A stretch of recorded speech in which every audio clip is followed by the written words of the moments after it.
Много труд и постоянство, това се крие зад успехите на възпитаниците на Казанлъшкото основно училище Никола Вапцаров. От 10 седмокласника за цялата област, 3 от училището са класирани за участие в Националната олимпиада по химия и опазване на околната среда. Химията като наука и предмет беше много интересна. Имахме отлични условия за работа, предоставени от госпожа Милева, нашата директорка.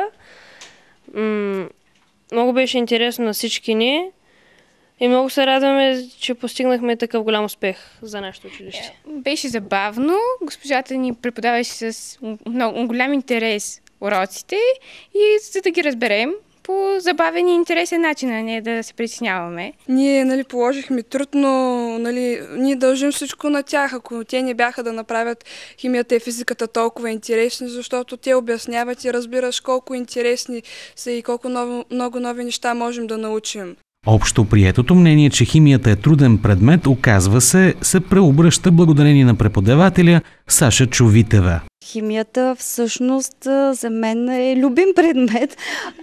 Аз съм безкрайно доволна, безкрайно щастлива, защото успях да заразя и своите ученици.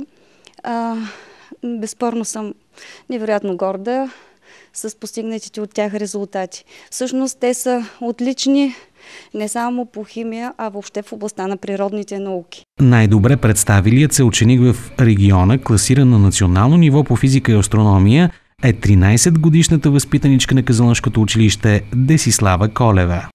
Мен всичко ми харесва от физиката и се радвам, че нашите учители направиха така, че тя да не е толкова трудна и ние затова постигахме такива успехи. Коя ти е любимата планета сега, понеже такова времето е интересно, свързано с планети и интересни и уникални явления?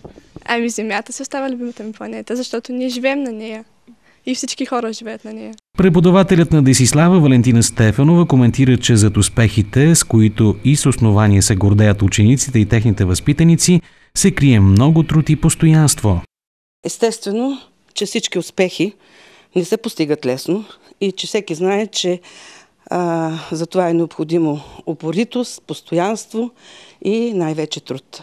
Така че ние и нашите деца положихме огромен труд, който естествено донесе резултатите. И аз съм много щастлива, защото съм убедена, че децата разбраха, че без труд и постоянство не се постигат така лесно успехите.